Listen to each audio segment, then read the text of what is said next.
ഒരു മുന്നണി അധികാരത്തിൽ വന്നാൽ അടുത്ത തെരഞ്ഞെടുപ്പിൽ മറ്റൊരു മുന്നണി അധികാരത്തിൽ വരിക എന്തായിരുന്നു? മനസ്സിലാക്കാൻ കഴിയുന്ന കാര്യം, ഒരു ഘട്ടത്തിൽ നല്ല വികസന മുന്നേറ്റമുണ്ടാകുന്നു, അടുത്ത ഘട്ടത്തിൽ വലിയ തകർച്ചയുണ്ടാകുന്നു.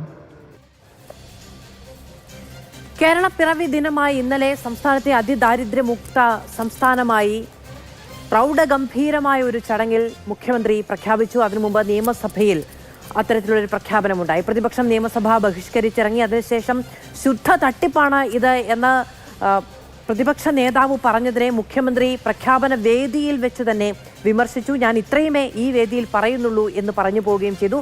അതേ വേദിയിലാണ് പറഞ്ഞത്, സാധാരണഗതിയിൽ കേരളത്തിൽ ഓരോ 5 വർഷം കഴിയുമ്പോഴും ഭരണം മാറാറാണ് പതിവ്.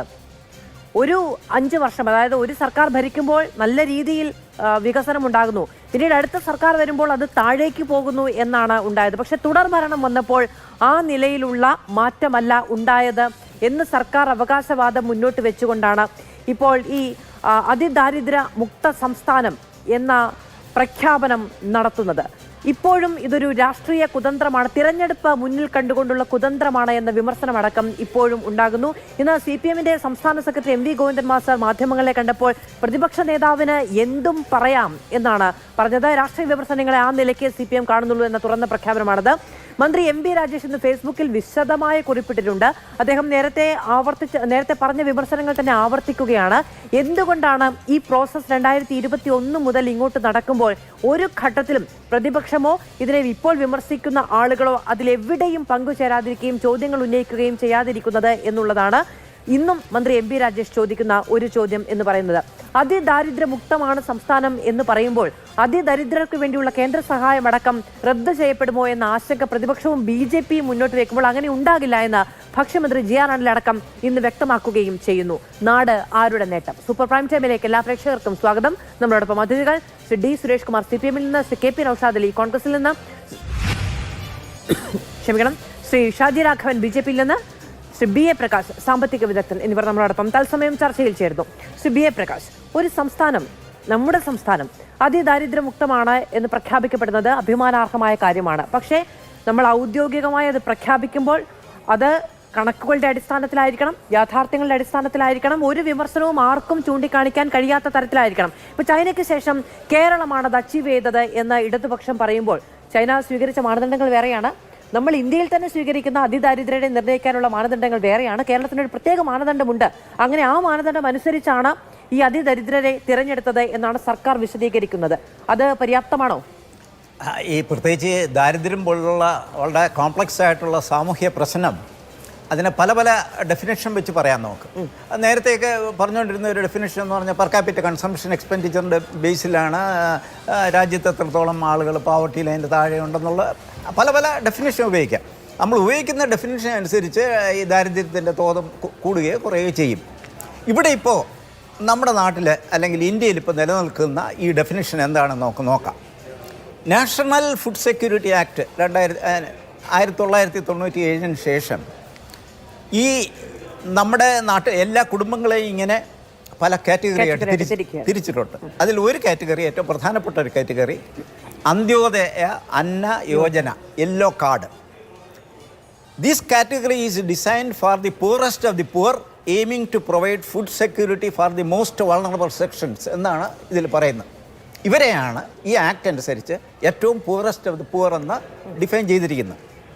അപ്പോൾ ഇതനുസരിച്ച് എത്ര പേരുണ്ടെന്നുള്ളതാണ് ഇപ്പോൾ നിലവിലുള്ള, അല്ലെങ്കിൽ സ്റ്റേറ്റ് പ്ലാനിംഗ് ബോർഡ് പബ്ലിഷ് ചെയ്തിരിക്കുന്ന ഏറ്റവും ഒടുവിലത്തെ എക്കണോമിക് സർവേയിൽ 5.92 ലക്ഷം റേഷൻ കാർഡ് ഈ കാറ്റഗറിയിൽ വരുന്നതാണ്. ഇവർക്ക് ഒട്ടനവധി ആനുകൂല്യങ്ങൾ കൊടുക്കുന്നുണ്ട്. ഇവർക്ക് അരി ഫ്രീ ആയിട്ട് കൊടുക്കുന്നുണ്ട്, ഈ ധാന്യങ്ങളെല്ലാം മിക്കതും ഫ്രീ ആയിട്ടാണ് കൊടുക്കുന്നത്. അപ്പോൾ നമ്മുടെ മുന്നിലുള്ള വ്യക്തമായ ഒരു ഡെഫിനിഷൻ എന്താണ്? പൂറസ്റ്റ് ഓഫ് ദി പൂർ, ഈ യെല്ലോ കാർഡ് അല്ലെങ്കിൽ ഈ യെല്ലോ കാർഡുള്ളവരെയാണ് ഏറ്റവും പൂറായിട്ട് ആക്ട് വെച്ചിട്ടുള്ളത് നമ്മൾ ഫോളോ ചെയ്തുകൊണ്ടിരിക്കുന്നത്. ഈ 5.92 ലക്ഷം എന്ന് പറയുമ്പോൾ ഒരു കുടുംബത്തിൽ 4 പേരാണെന്ന് പറഞ്ഞു കഴിഞ്ഞാൽ എങ്കിൽ ഒരു ആവറേജ്, ഇപ്പോൾ നമ്മുടെ ഇവിടെ ഒരു കുടുംബത്തിൽ 4 പേര് ആവറേജ് ഉണ്ട്. അങ്ങനെ വരുമ്പോൾ 23.68 ലക്ഷം ആളുകൾ ഈ കണക്കനുസരിച്ച് നമ്മൾ പൂറാണ്. ഇപ്പോൾ ഈ സർക്കാർ പറയുന്നത് എന്താണെന്നറിയാം, ഈ കണക്കുമായിട്ട് ഇതിനെ ബന്ധപ്പെടുത്തുന്നില്ല. ഞങ്ങൾ ഒരു പിന്നീട് 7400 പേരെ പ്രത്യേകം ഇതിൽ കണ്ടുപിടിച്ചു, അവർക്ക് പ്രത്യേക ആനുകൂല്യങ്ങൾ കൊടുത്തു. ഒരു പക്ഷേ 64,006 കുടുംബങ്ങൾ. അതെ അതെ കൊടുത്തു എന്നൊക്കെ പറയുന്നു. ഒരു പക്ഷേ അത് ശരിയായിരിക്കാം. അതായത് വളരെ വളറബിൾ ആയിട്ടുള്ള, ഇതിനകത്ത് തന്നെ കിടപ്പ് രോഗികളായിട്ടുള്ളവരോ അങ്ങനെ അല്ലെങ്കിൽ ഉള്ള എക്സ്ട്രീമായിട്ടുള്ള ആളുകളോ ഉണ്ട്. അപ്പോൾ അവർ മാത്രമാണ് പൂറസ്റ്റ് ഓഫ് ദി പൂർ എന്ന് പറയുന്നതിലാണ് ഈ പ്രശ്നമുള്ളത്. മനസ്സിലായില്ലേ? നമ്മളിപ്പോൾ ഫുഡ് സെക്യൂരിറ്റി ആക്ട് അനുസരിച്ച് നമ്മൾ ഡിഫൈൻ ചെയ്ത് വെച്ചിരിക്കുന്ന പൂറസ്റ്റ് ഓഫ് ദി പൂർ എന്ന് പറഞ്ഞാൽ ഇതാണ്, ഈ യെല്ലോ കാർഡ് ഉള്ളവരെയാണ്. പക്ഷേ അതിനെയല്ല സർക്കാർ പറയുന്നത്, വേറൊരു കാറ്റഗറി ആണ്. ഈ പൂറസ്റ്റ് ഓഫ് പൂറിന് 30 കിലോഗ്രാം പിന്നെ അരിയും 5 കിലോഗ്രാം ഗോതമ്പും പ്രതിമാസം സൗജന്യം നമ്മളിപ്പോൾ കൊടുത്തോണ്ടിരിക്കുന്നു. അപ്പോൾ ഇത്രയും പൂറസ്റ്റ് ആണെന്നുള്ളതാണ്. അപ്പോൾ ഇതിൽ ഏറ്റവും പ്രധാനമായിട്ടുള്ള ഒരു ക്വസ്റ്റ്യൻ, എന്തുകൊണ്ട് ഇതുമായിട്ട് ബന്ധപ്പെടുത്തില്ല? ഇപ്പോൾ ഈ പൂറസ്റ്റ് പൂർ എന്നുള്ളത് നമ്മുടെ നിലനിൽക്കുന്ന ഈ ഡെഫിനേഷനുമായിട്ട് ബന്ധപ്പെടുത്തി എന്ത് പറയുന്നില്ല? മറ്റൊരു പുതിയ മാനദണ്ഡ പ്രകാരമാണ് അവർ പറയുന്നു. ആ പടം ഇവിടെ ഇപ്പോൾ ദരിദ്രർ ഏതാണ്ട് 64,000 പേരെ മാത്രമേ ഉള്ളൂ, അവരാണ് പൂറസ്റ്റ് ഓഫ് ദി പൂർ. ആ ഡെഫിനേഷൻ്റെ ഒരു പ്രധാനപ്പെട്ട പ്രശ്നമാണ്. മാത്രമല്ല, ഇതിന് പുറമെ നമ്മുടെ ഇപ്പോഴത്തെ റേഷൻ കാർഡ് അനുസരിച്ച് പ്രയോറിറ്റി റേഷൻ കാർഡ് പോവർട്ടി കാറ്റഗറിയിൽ 35.96 ലക്ഷം വേറെയും ഹൗസ് ഹോൾഡ് പൂറായിട്ടാണ് നമ്മൾ കണക്കാക്കിയിരിക്കുന്നത്. അപ്പോൾ കേരളത്തിൽ വലിയ തോതിലുള്ള ആളുകൾ, അല്ലെങ്കിൽ ഏതാണ്ട് ഒരു, എനിക്ക് തോന്നുന്നു കേരളത്തിൽ മൊത്തം ഉള്ളതിൽ ഏതാണ്ട് 44% BPL ഹൗസ് ഹോൾഡ്സ് ആണ്. നമ്മൾ ഈ കൊടുത്തോണ്ടിരിക്കുന്ന ആനുകൂല്യങ്ങൾ, ഈ BPL ഹൗസ് ഹോൾഡ്സിന് കൊടുത്തോണ്ടിരിക്കുന്ന ഈ 44% കുടുംബങ്ങളും കേരളത്തിൽ ദരിദ്രരായിട്ട് നമ്മൾ അംഗീകരിച്ചിരിക്കുന്നു. അങ്ങനെയുള്ള ഒരു സംസ്ഥാനത്തിൽ നമ്മൾ പറയുകയാണ് അതിദാരിദ്ര്യം ഇല്ലാതായി എന്നൊക്കെ പറഞ്ഞാൽ അത് ബസ്സുകൾക്ക് നിരക്കുന്നതാണോ എന്നുള്ളതാണ് ചോദ്യം. അങ്ങയുടെ ചോദ്യം. ശരി, ശ്രീ സുരേഷ് കുമാർ, ഇപ്പോൾ 2021 ഒക്ടോബർ 30 ഈ പറയുന്ന റിപ്പോർട്ടൊക്കെ സമർപ്പിക്കുന്നത്.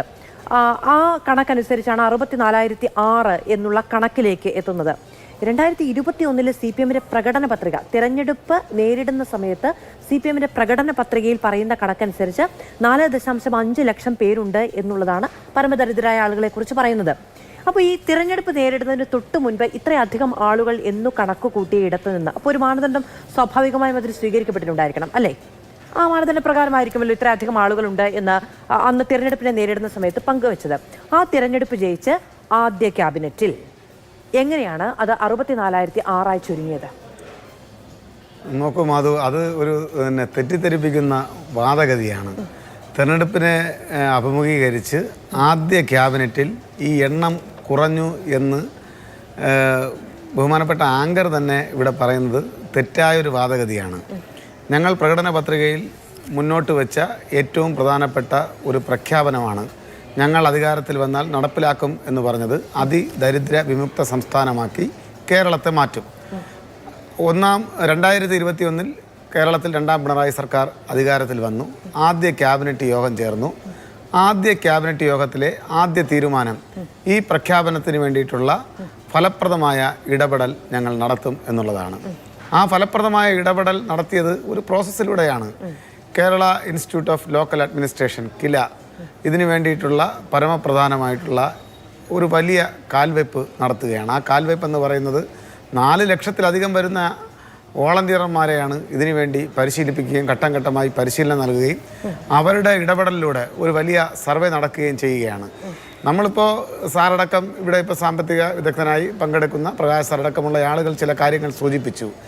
നമ്മുടെ പല വിദഗ്ധരും പല ആളുകളും ബഹുമാനപ്പെട്ട ആങ്കർ അടക്കമുള്ള ആളുകൾ ഇക്കാര്യത്തിൽ എടുക്കുന്ന സമീപനം അതിദാരിദ്ര്യം എന്ത്, എക്സ്ട്രീം പോവർട്ടി എന്ത്, പോവർട്ടി എന്ത്, ദാരിദ്ര്യം എന്ത് എന്നുള്ളതിനെ സംബന്ധിച്ചുള്ള കൃത്യമായ നിർവചനം നടത്തുന്നില്ല. അവർ അതിതീവ്ര ദാരിദ്ര്യം അല്ലെങ്കിൽ അതിദാരിദ്ര്യം എന്ന് ഞങ്ങൾ പറയുമ്പോൾ ഞങ്ങളെ ഖണ്ഡിക്കാൻ വേണ്ടി, ഞങ്ങളുടെ വാദഗതികളെ ഖണ്ഡിക്കുന്നതിന് വേണ്ടി ദാരിദ്ര്യത്തെ ഇവർ എടുത്തുപയോഗിക്കുകയാണ്. ഇന്നലത്തെ പ്രസംഗം ശ്രദ്ധിച്ചാൽ അറിയാം. നമുക്കിപ്പോൾ അതിദാരിദ്ര്യം ഈ സംസ്ഥാനത്ത് നിന്ന് പൂർണ്ണമായും തുടച്ച് നീക്കുന്നതിന് വേണ്ടിയിട്ടുള്ള ഇടപെടൽ സർക്കാർ നടത്തുമ്പോൾ ഇതാ നോക്കൂ അവിടെ ദാരിദ്ര്യമില്ലേ, ഇത് അതിൻ്റെ ഭാഗമല്ലേ എന്ന രൂപത്തിൽ ചൂണ്ടിക്കാണിക്കപ്പെടുകയാണ്. അത് രണ്ടാമത്തെ ഒന്നിടപെട്ടുകൊള്ളട്ടെ. അതായത് നമ്മൾ ഈ ദിവസം, ഇത് 3ാമത്തെ ദിവസമാണ് ഈ വിഷയം ചർച്ചയ്ക്കെടുക്കുന്നത്. ആദ്യത്തെ ദിവസം, ഈ പ്രഖ്യാപനത്തിന്റെ തലേ ദിവസം മന്ത്രി MP രാജേഷ് നമ്മളോടൊപ്പം ഈ ചർച്ചയിലുണ്ടായിരുന്നു. അന്ന് അദ്ദേഹം പറഞ്ഞതും നമ്മൾ അതേ സമയം തന്നെ ബ്രേക്ക് ചെയ്തതുമായ കാര്യം എന്ന് പറയുന്നത് സംസ്ഥാനം ദാരിദ്ര്യമുക്തമാവുകയല്ല, അതിദാരിദ്ര്യമുക്തമാവുകയായിരുന്നു എന്നുള്ളത് തന്നെയാണ്. അതിനെ രണ്ടായി തന്നെയാണ് കണ്ടത് എന്ന് പറയാൻ വേണ്ടിയിട്ടാണ് ഈ കഴിഞ്ഞ ദിവസത്തെ 2 ദിവസത്തെയും ചർച്ച. സംസ്ഥാനം ഈ പറയുന്നത് പോലെ അതിദാരിദ്ര്യമുക്തമാണ് എന്ന് സംസ്ഥാന സർക്കാർ പ്രഖ്യാപിക്കുന്ന ദിവസവും അത് ഈ നിമിഷം വരെയും അത് അഭിമാനാർഹമായ ഒരു പ്രഖ്യാപനം എന്ന നിലയ്ക്കല്ലാതെ പറഞ്ഞിട്ടുണ്ട് എങ്കിൽ അങ്ങേക്കത് എടുത്തു വെക്കാം. ഇവിടെ ആരെയും തെറ്റിദ്ധരിപ്പിക്കുന്നില്ല. രണ്ടാമത്തെ കാര്യം, അങ്ങ് പറഞ്ഞത് ശരിയാണ്. ആദ്യത്തെ ക്യാബിനറ്റിലേക്ക് വരുന്ന സമയത്ത് ഇതിന്റെ എണ്ണം കുറയുകയല്ല ചെയ്യുന്നത്. ഇത് അതായത് മെയ്യിൽ ഇലക്ഷൻ, അതിനുശേഷം ഒക്ടോബറിൽ ഈ കില റിപ്പോർട്ട് സമർപ്പിക്കുന്നുണ്ട്. അപ്പോഴാണ് ഈ 64,000 എന്ന് പറയുന്നത്. ഞാൻ അങ്ങോട്ട് പറഞ്ഞല്ലോ. അപ്പോഴത്തേക്ക് എങ്ങനെയാണ് ഈ 64,000 ആകുന്നത്? പ്രകടന പത്രികയിൽ 4.5 ലക്ഷമാണ് എങ്കിൽ എന്നാണ് ഞാൻ ചോദിച്ചത്. അങ്ങ് പറഞ്ഞു നിർവചനം, അതിദാരിദ്ര്യരുടെയും ദാരിദ്ര്യരുടെയും സംബന്ധിച്ചുള്ള വിവേചനത്തിന്റെ നിർവചനം പറയുന്നില്ല എന്ന്. നിങ്ങൾ പറയൂ. അല്ല, ആ നിർവചനത്തിലൂടെയാണ് ഇപ്പോൾ നീതി ആയോഗിന്റെ കണ്ടെത്തൽ എന്താണ്? ഇന്ത്യ മഹാരാജ്യം എന്ന് പറയുന്നത് ഒരുപക്ഷെ ലോകത്തെ 5 രാഷ്ട്രങ്ങളെടുത്താൽ ഏറ്റവും കൂടുതൽ ദാരിദ്ര്യമുള്ള 5 രാഷ്ട്രങ്ങളിൽ ഒന്നാണ് ഇന്ത്യ മഹാരാജ്യം. ആ 5 രാഷ്ട്രങ്ങളിൽ ഒന്നായ ഇന്ത്യ മഹാരാജ്യത്തെ ഒരു സംസ്ഥാനം ദാരിദ്ര്യം ഇല്ലാതാക്കുന്നു എന്ന് പറയുമ്പോൾ പല ആളുകൾക്കും ആ ലോജിക്ക് ഒട്ടും മനസ്സിലാകുന്നില്ല. പക്ഷേ കേരളം കഴിഞ്ഞ കുറേ കാലമായി ബഹുമാനപ്പെട്ട മുഖ്യമന്ത്രി തന്നെ സൂചിപ്പിച്ചതുപോലെ ഇത് ആരുടെയെങ്കിലും പ്രത്യേകമായിട്ടുള്ള അവകാശപ്പെടലല്ല, മറിച്ച് എല്ലാ ആളുകളും കൂട്ടായി ചേർന്നെടുത്ത ഒരു തീരുമാനത്തിൻ്റെയും പ്രാവർത്തികമാക്കിയതിൻ്റെയും ഉൽപ്പന്നമാണ് അതിദാരിദ്ര്യ മുക്ത പ്രഖ്യാപനം. ആ അതിദാരിദ്ര്യ മുക്ത പ്രഖ്യാപനത്തിലോട്ട് പോകുമ്പോൾ ഇവിടെ സംഭവിക്കുന്നത് എന്താണ്? കേരളത്തിൻ്റെ പ്രതിപക്ഷ നേതാവ് ഉൾപ്പെടെയുള്ള ആളുകൾ ഇതിനുവേണ്ടി പ്രയത്നിച്ച മുഴുവൻ ആളുകളെയും അപമാനിക്കുകയാണ്. ഞാൻ അതൊന്നുമല്ല അങ്ങോട്ട് ചോദിച്ചത്. ശ്രീ സുരേഷ് കുമാർ, 2021 ജൂലൈ മുതൽ ഒക്ടോബർ 30 പട്ടിക വരുന്നത് വരെ 4 ലക്ഷം പേർ, കേരളത്തിലെ ആകെ ജനസംഖ്യയുടെ നമ്മൾ നോക്കുകയാണെങ്കിൽ 100-ൽ ഒരാൾ എന്ന നിലയ്ക്ക് അതിൽ ഭാഗഭാക്കായിട്ടുണ്ട് എന്നാണ് മനസ്സിലാക്കാൻ കഴിയുന്നത്. അപ്പോൾ ഈ ജൂലൈ മുതൽ ഒക്ടോബർ 30 പട്ടിക വരുന്നത് വരെയുള്ള ഒരു സമയം ആ ഒരു അഹോരാത്രം പ്രവർത്തിച്ചു എന്ന് തന്നെ വിചാരിക്കുക. ഞാൻ ചോദിച്ചത് എന്താണ്? പ്രകടന പത്രികയിലെ 4.5 ലക്ഷം പട്ടിക വന്നപ്പോൾ 64,006 മാറിയത് എങ്ങനെയാണ് എന്ന് ഞാൻ ചോദിക്കുമ്പോൾ അങ്ങനെ ആകാൻ പാടില്ല എന്ന് ഞാൻ പറഞ്ഞിട്ടില്ല. അങ്ങനെ ആയത് തട്ടിപ്പാണോ എന്ന് ഞാൻ ചോദിച്ചിട്ടില്ല. ശുദ്ധ തട്ടിപ്പാണോ എന്ന് ഞാൻ പറഞ്ഞിട്ടില്ല. ഞാൻ ആരുടെയും ഒരു വാക്കും കടമെടുത്തിട്ടില്ല. എനിക്ക് ഈ 4.5 ലക്ഷം എന്ന് പറയുന്നത് 64,006 ആയ രീതി ഒന്ന് പറഞ്ഞു തന്നാൽ മതി. അല്ല, അതാണ് കൃത്യമായി ഒരു റാൻഡമായിട്ടുള്ള ചെക്കിംഗ് അല്ല ഇതിനകത്ത് നടത്തിയിട്ടുള്ളത്. കൃത്യമായി അതിദരിദ്രരുടെ സർവേ വളരെ കൃത്യമായി നടത്തുകയും ആ സർവേയിലൂടെ 20,648 ആളുകൾ ഒരു നേരത്തെ ഭക്ഷണം പോലും ഇല്ലാത്തവരാണ് എന്ന കണ്ടെത്തൽ നടത്തി. അതുപോലെ തന്നെ ഭക്ഷ്യ കിറ്റുകൾ വേണ്ടി വരുന്നത്, ഈ ഭക്ഷണം വേണ്ടുന്നവരും ഭക്ഷ്യ കിറ്റുകൾ വേണ്ടി വരുന്നവരും എന്ന് പറയുന്നത് പാചകം ചെയ്ത് കഴിക്കാനുള്ള പ്രാപ്തിയില്ലാത്തവരും അത് ഉള്ളവരുമാണ്. ഭക്ഷ്യ കിറ്റുകൾ കൊടുക്കുന്നത് 18,438 പേർ. അതുപോലെ തന്നെ ആരോഗ്യ പ്രശ്നങ്ങളാൽ ബുദ്ധിമുട്ട് നേരിടുന്നവർ 29,427. കുടുംബങ്ങളിൽ നിന്നുള്ള വ്യക്തികൾക്കും ചികിത്സ വേണ്ടി വരുന്നത് 85,721.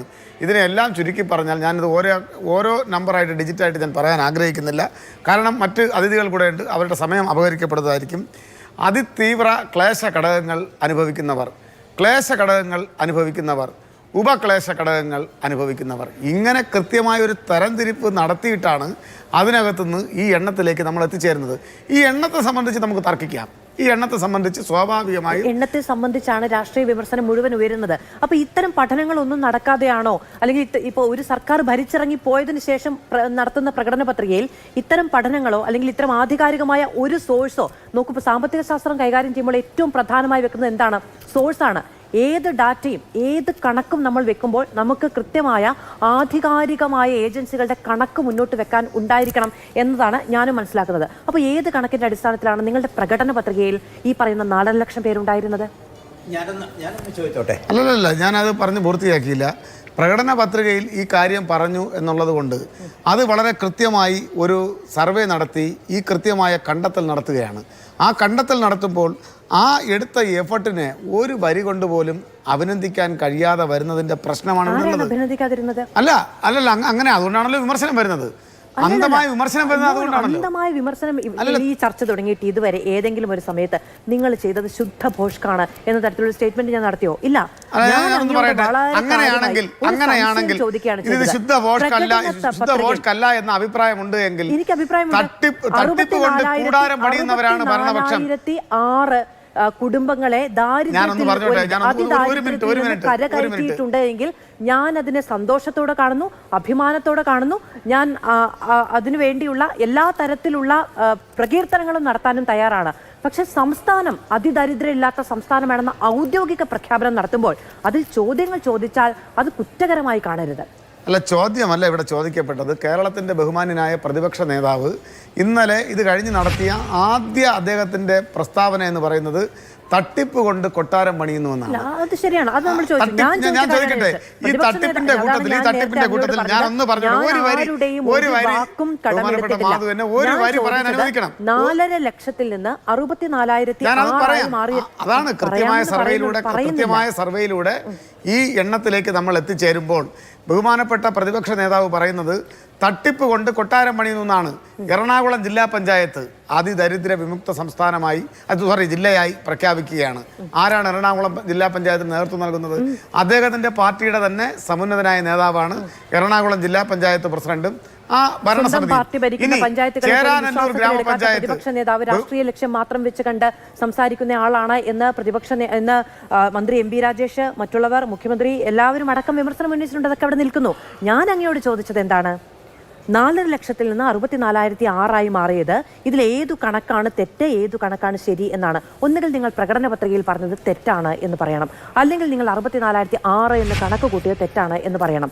ഇതിൽ ഏതാണ് നിങ്ങൾ ഔദ്യോഗികമായ ഏജൻസി മീൻസ് കൃത്യമായ ആധികാരികമായ കണക്കായി അവതരിപ്പിച്ചത് കേരളത്തിന് മുന്നിൽ? അല്ല, 64,006 എന്ന കണക്ക് വളരെ കൃത്യമായി ഗവൺമെന്റ് ഈ കില വഴി നടത്തിയ സർവേയിലൂടെ കണ്ടെത്തിയതാണ്.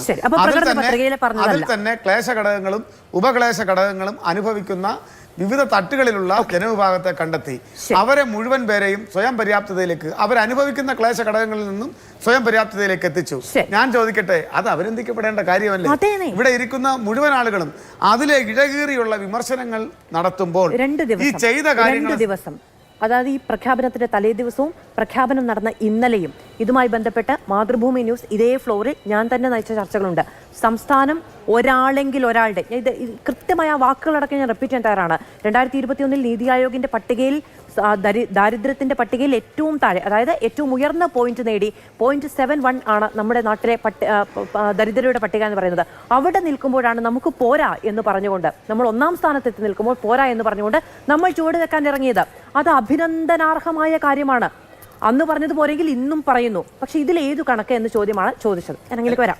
അതായത് ഇവിടുത്തെ ഈ ചർച്ചയിലുള്ള ഒരു കാര്യം, 64,000 പേരുടെ സ്ഥിതി മെച്ചപ്പെട്ടു എന്ന് പറയുന്നത് വളരെ സന്തോഷകരമായ കാര്യമാണ്. അതിൽ ആർക്കും ഒരു തർക്കമില്ല. പക്ഷേ ഈ പ്ലാനിംഗ് ബോർഡ് പ്രസിദ്ധീകരിച്ച ഈ വർഷത്തെ ഒരു കണക്കാണ് എൻ്റെ കയ്യിരിപ്പുള്ളത്. അതിൽ പറഞ്ഞത് എന്താണെന്നറിയാം? ഇതിൽ ഈ പിന്നീട് ഈ നമ്മുടെ യെല്ലോ കാർഡ്, അതാണ് നമ്മൾ പിന്നീട് അന്ത്യോദയ കാർഡ്, അതാണ് നമ്മൾ നേരത്തെ ഫുഡ് സെക്യൂരിറ്റി ആക്ട് അനുസരിച്ച് അതിനകത്ത് ഡിഫൈൻ ചെയ്തിരിക്കുന്ന, അതാണ് ഏറ്റവും അതിദരിദ്രരുടെ കാർഡെന്ന് പറഞ്ഞുകൊണ്ടാണ് നമ്മൾ ഫുഡ് സെക്യൂരിറ്റി ആക്ട് അനുസരിച്ച് നമ്മൾ ഡിഫൈൻ ചെയ്തിട്ടുള്ളത്. അതനുസരിച്ചാണ് പ്ലാനിംഗ് ബോർഡ് ഇപ്പോൾ ഈ 2024 പബ്ലിഷ് ചെയ്ത അതിൽ പറയുന്നത് എത്രയാണെന്നറിയാം? 5.92 ലക്ഷം കുടുംബങ്ങൾ അതിദാരിദ്ര്യ കുടുംബങ്ങളാണെന്നാണ് ഇപ്പൊ പബ്ലിഷ് ചെയ്ത ഈ കണക്കാണ് എന്റെ അല്ലല്ല 5.92 ലക്ഷം എന്ന് പറഞ്ഞു കഴിഞ്ഞാൽ ഒരു റേഷൻ കാർഡിൽ ഒരു 4 പേരെന്ന് പറഞ്ഞു കഴിഞ്ഞാൽ തന്നെ ഇതിന്റെ എണ്ണ ഏതാണ്ട് 23.68 ലക്ഷം പേരുണ്ട് ഈ കണക്കനുസരിച്ച്. അപ്പോൾ നമ്മളിപ്പോൾ ഈ നാഷണൽ ഫുഡ് സെക്യൂരിറ്റി ആക്ട് അനുസരിച്ച് നമ്മൾ ഡിഫൈൻ ചെയ്യുകയും നമ്മുടെ നാട്ടിലെ ഈ റേഷൻ കാർഡുകൾ തരംതിരിക്കുകയും അതനുസരിച്ച് ഒട്ടേറെ ആനുകൂല്യങ്ങൾ കൊടുക്കുന്ന ഏതാണ്ട് 5.92 ലക്ഷം കുടുംബങ്ങളുണ്ട് എന്ന് പറയുമ്പോൾ 23 ലക്ഷത്തിലധികം ആളുകൾ ഈ കാറ്റഗറിയിൽ വരും. ഇത്രയും ആളുകളുള്ള ഒരു സാഹചര്യത്തിലാണ് നമ്മൾ പറയുന്ന അതിദാരിദ്ര്യം ഇല്ലാതായി എന്ന് പറയുന്നതിലുള്ള ഒരു പ്രശ്നമാണ് ഞാനിവിടെ അവതരിപ്പിച്ചത്. ശരി, ഓക്കെ. ഞാൻ രണ്ടുപേരിലേക്ക് വരാം. നിങ്ങൾ രണ്ടുപേരും മാത്രമാണ് ഇത്രയും അധികം സംസാരിച്ച, മറ്റുള്ളവരിലേക്ക് കൂടി പോയതിനു ശേഷം തിരികെ വരാം. ശ്രീ കെ പി നൗഷാദ് അലി, സംസ്ഥാനം അതിദാരിദ്ര്യമുക്തമായി പ്രഖ്യാപിക്കുമ്പോൾ പ്രതിപക്ഷ നേതാവിന് അത് സഹിക്കാൻ കഴിയുന്നില്ല എന്നുള്ളതാണ് ഇന്ന് പാർട്ടി സെക്രട്ടറി MV ഗോവിന്ദൻ മാസ്റ്ററുടെ വിമർശനം എന്ന് പറയുന്നത്. ഇത് പാവങ്ങൾക്കെതിരായ നടപടി ആണ് എന്നുള്ളതാണ് കോൺഗ്രസ് പറയുന്നത്. നോക്കൂ, അതിദരിദ്രരെ സഹായിച്ച കണക്ക് സർക്കാർ മുന്നോട്ട് വെച്ച് അതിന്റെ പ്രഖ്യാപനം നടത്തുന്ന സമയത്താണ് ഇത് പാവങ്ങൾക്കെതിരായ നടപടി എന്നുള്ള വിമർശനം പ്രതിപക്ഷത്തിന്റെ ഭാഗത്തു നിന്നുണ്ടാകുന്നത്. തിരഞ്ഞെടുപ്പ് കുതന്ത്രം എന്ന വിമർശനം ഉണ്ടാകുന്നത് എന്തുകൊണ്ടാണ്? ഇത്രയധികം മുഖ്യമന്ത്രി നേരിട്ട് ആ പ്രഖ്യാപന വേദിയിലും അതിനുശേഷം എം.ബി. രാജേഷും അടക്കമുള്ളവരെല്ലാവരും വിമർശിക്കുമ്പോഴും ഈ രാഷ്ട്രീയ വിമർശനം തുടരുന്നത് പ്രതിപക്ഷം? മാധു, ഇവിടെ ഞാൻ വളരെ പ്രകടമായിട്ട് ഒരു 2 പൊരുത്തക്കേടുകൾ ഈ വിഷയവുമായി ബന്ധപ്പെട്ട് പറയാൻ ആഗ്രഹിക്കുകയാണ്. ഒന്നാമതായിട്ട് ഇവിടെ വർഷം തോറും 1 ലക്ഷം വീട് പണിത് കൊടുക്കുമെന്ന് പറഞ്ഞ് 2016 അധികാരത്തിലേറിയ ഇടത് സർക്കാർ 9.25 കൊല്ലം കൊണ്ട് 4,61,000 വീട് പണിതു എന്നാണ് പറയുന്നത്. അപ്പോൾ ഇവര് ഈ വീടിന് അർഹരായ ഗുണഭോക്തൃ പട്ടികയിൽ 5,91,000 പേരെ പെടുത്തിയിട്ടുണ്ട്. അപ്പോൾ ഇപ്പോഴും 1,30,000 പേര് ഇവിടെ ഭവനരഹിതരായിട്ട് നിൽക്കുന്നു എന്നുള്ളതാണ് അവർ തന്നെ പ്രസിദ്ധീകരിച്ച ഈ 2 കണക്കിൽ നിന്ന് നമുക്ക് വ്യക്തമാകുന്നത്. ഇവിടെ പാർപ്പിടം, മരുന്ന്, ആരോഗ്യം, അതുപോലെ തന്നെ ഭക്ഷണം, വരുമാനം, ഇത്തരം കാര്യങ്ങളുമായി ബന്ധപ്പെട്ടാണ് ഈ അതിദരിദ്ര പട്ടിക ഉണ്ടാക്കുന്നത്. അപ്പോൾ ഇവിടെ പാർപ്പിടം ഇതുവരെ ലഭിക്കാത്തവരായി ഭവനരഹിതരായിട്ട് 1,30,000 പേര് സർക്കാർ കണക്കുകൾ പ്രകാരം ഒന്ന് അവശേഷിക്കുന്നു. 2, ഇവിടെ നേരത്തെ പറഞ്ഞതുപോലെ 5,91,000-ലധികം അന്ത്യോദയ അന്നയോജന കാർഡുകാർ അതിദരിദ്രരായിട്ട് ഇന്നും കേരളത്തിൽ റേഷൻ വാങ്ങിക്കൊണ്ടിരിക്കുന്നു. 2025 സെപ്റ്റംബറിൽ അനിൽ നിയമസഭയിൽ നടത്തിയ മറുപടിയിലും ഇത് വളരെ സ്പഷ്ടമായിട്ട് സൂചിപ്പിക്കുന്നുണ്ട്. ഇങ്ങനെ 2 പ്രകടമായ പൊരുത്തക്കേടുകൾക്ക് ഇവിടെ ആർക്കും മറുപടി പറയാൻ കഴിയുന്നില്ല. പിന്നെ എൻ്റെ ഒരു അഭിപ്രായത്തിൽ മാധു, ഇവിടെ അതിദരിദ്രരുടെ എണ്ണം കേരളത്തിൽ ഇരട്ടിയോ അല്ലെങ്കിൽ അതിലേറെയാവുകയോ ചെയ്ത സാഹചര്യമാണ് ഇവിടെ ഉള്ളത് എന്ന് വേണം നമുക്ക് അനുമാനിക്കാൻ. ഞാനിത് പറയാൻ കാരണം എന്താണെന്ന് വെച്ചാൽ കേരളത്തിൻ്റെ പദ്ധതി വിഹിതത്തിൻ്റെ ഇതുവരെയുള്ള എക്സ്പെൻഡിച്ചർ 25% പോലും ആയിട്ടില്ല. കേരളത്തിലെ തദ്ദേശ സ്വയംഭരണ സ്ഥാപനങ്ങളുടെ എക്സ്പെൻഡിച്ചർ ഈ വർഷം കഴിയാൻ 3 മാസങ്ങൾ മാത്രം അവശേഷിക്കുമ്പോൾ ഇപ്പോഴും 18%-ലാണ് എത്തി നിൽക്കുന്നത്. നിങ്ങൾ വ്യത്യസ്തങ്ങളായ വകുപ്പുകൾ, കൃഷി, ആരോഗ്യം, വിദ്യാഭ്യാസം, സഹകരണം, പിന്നെ വനം, ഇതൊക്കെ കണക്ക് കൂട്ടിയാൽ മൊത്തത്തിൽ 20-25% കേരളത്തിൻ്റെ ശരാശരി വിഹിതം അല്ലെങ്കിൽ എക്സ്പെൻഡിച്ചർ നാളിതുവരെ ആയിട്ടുള്ളത്. ഒരു കാര്യം കൂടി ഞാൻ പറഞ്ഞുതരാം മാധു, ഇവിടെ നമുക്ക് 10 ലക്ഷത്തിന് മുകളിലുള്ള ചെക്ക് പാസ്സാവണമെങ്കിൽ ധനകാര്യ വകുപ്പിൻ്റെ അനുമതി വേണം. 2,500 കോടി സപ്ലൈകോക്ക് കൊടുക്കാനുള്ളതുകൊണ്ട് ഇവിടെ സിവിൽ സപ്ലൈസിലൊരു സാധനമില്ല. 1,500 കോടി ഇവിടുത്തെ കാരുണ്യ പദ്ധതിക്ക് ആശുപത്രികൾക്ക് കൊടുക്കാനുണ്ട്. 100-ലധികം കോടി ശസ്ത്രക്രിയ ഉപകരണങ്ങൾ വിതരണം ചെയ്തവർക്ക് കൊടുക്കാനില്ലാഞ്ഞിട്ട് അവർ ഇറക്കി വെച്ച വസ്തുവകകൾ തിരിച്ചു കൊണ്ടുപോകുന്ന സ്ഥിതിയാണ്. 2,000 കോടിയിലധികം രൂപ ക്ഷേമനിധിക്കാർക്ക് കൊടുക്കാനുണ്ട്. 16 മാസമായിട്ട് അത് മുടങ്ങിക്കിടക്കുകയാണ്. 10,000 കോടി രൂപ ഇവർ കരാറുകാർക്ക് കൊടുക്കാനുണ്ട്. 1 ലക്ഷം കോടി രൂപ പെൻഷൻകാർക്കും ശമ്പളക്കാർക്കും കൊടുക്കാനുണ്ട്. ഇത്തരത്തിൽ 450 കോടി ഇവിടുത്തെ കേരള മെഡിക്കൽ സർവീസ് കോർപ്പറേഷൻ കൊടുക്കാനുള്ളതുകൊണ്ട് എവിടെയും മരുന്നില്ല. ഇത്തരത്തിൽ സമ്പൂർണ്ണമായിട്ട് പാപ്പർ സ്യൂട്ടാണ് തങ്ങളെന്ന് ഹൈക്കോടതിയിലും സുപ്രീം കോടതിയിലൊക്കെ അഫിഡവിറ്റ് കൊടുത്ത് നടക്കുന്ന ഈ ദരിദ്ര സർക്കാർ ആളുകളെ അതിദരിദ്രരിൽ നിന്ന് മാറ്റുകയല്ല ചെയ്തത്, അതിലേക്ക് ആയിരക്കണക്കിന് 10,000-കണക്കിന് ആളുകളെ കൂട്ടിച്ചേർക്കുകയാണ് ചെയ്തത്. സമ്പൂർണ്ണമായിട്ട് ഇവിടെ ഞാനൊരു കാര്യം പറയുന്നു, കഴിഞ്ഞ ബജറ്റിലാണ് ഇവിടെ SCP പദ്ധതി 500 കോടിയും ST പദ്ധതി 112 കോടിയും വെട്ടിക്കുറച്ചത്. അത് തിരിച്ചു നൽകാൻ ഈ സർക്കാരിന് യാതൊരു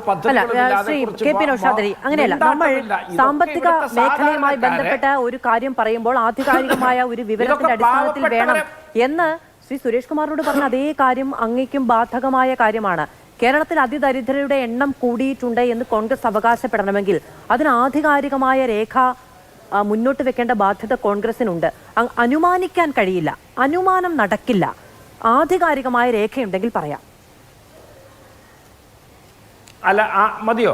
ഞാൻ പറയട്ടെ മാധു, ഞാൻ ഈ പറഞ്ഞതൊക്കെ ആധികാരികമായ കണക്കുകളാണ്. കേരളത്തിന്റെ ഇതുവരെയുള്ള പദ്ധതി വിഹിത വിനിയോഗം അത് 25% താഴെയാണ് എന്ന് പറഞ്ഞാൽ ഈ നാട്ടിലെ ദരിദ്രരെ, അതിദരിദ്രരെ, സാധാരണക്കാരെ, അതുപോലെ തന്നെ SC ST പദ്ധതികൾ 500-120 കോടിയും വർഷം തോറും വെട്ടിക്കുറക്കുന്ന ഒരു സർക്കാരിൻ്റെ നയങ്ങൾ ആ വിഭാഗത്തിലെ ദുർബലരായ ആളുകളെയും കുടുംബങ്ങളെയൊക്കെയാണ് ബാധിക്കുക. ഇത്തരത്തിൽ പദ്ധതി വിഹിതവും വിനിയോഗവും പോലും മര്യാദക്ക് നടക്കാത്ത, ജനങ്ങളുടെ മുതുകിൽ എല്ലാ നികുതിയും സെസ്സും അടിച്ചേൽപ്പിക്കുന്ന ഒരു സർക്കാരിനെ സംബന്ധിച്ചിടത്തോളം നമുക്കത് പാഴൂർ പടിപ്പുര വരെ പോകേണ്ട കാര്യമൊന്നുമില്ല. ദരിദ്രരും അതിദരിദ്രരും അതിദരിദ്രരെ വീണ്ടും നെല്ലിപ്പലകയിലേക്കുമാണ് ഈ സംസ്ഥാനത്ത് കൂപ്പുകുത്തുന്നത് എന്ന് ഈ പ്ലാൻ ഫണ്ട് വിനിയോഗം എവിടെയും എത്തിയിട്ടില്ല എന്നുള്ള ആരോപണം സ്വാഭാവികമായും പ്രതിപക്ഷത്തിന് മുന്നോട്ട് വെക്കാം. പക്ഷേ പ്ലാൻ ഫണ്ട് ഉപയോഗവുമായി അതാവുമ്പോ എങ്ങനെയാ ഏത് ദരിദ്രരാണ് ഇവിടെ മോചിതരാവുക? ഏത് ദരിദ്രർക്കാണ് മോചനം കിട്ടുക? പ്ലാൻ ഫണ്ടിന്റെ പദ്ധതി വിഹിതത്തിന്റെ വിനിയോഗം പോലും ഈ സാമ്പത്തിക വർഷം തീരാൻ 3.5 മാസം അവശേഷിക്കുമ്പോൾ 20-25% എത്തി നിൽക്കുന്ന, ഇനി നിയമസഭാ തെരഞ്ഞെടുപ്പും തദ്ദേശ സ്വയംഭരണ തെരഞ്ഞെടുപ്പാണ് വരുന്നത്, പെരുമാറ്റച്ചട്ടവും നിലവിൽ വരും.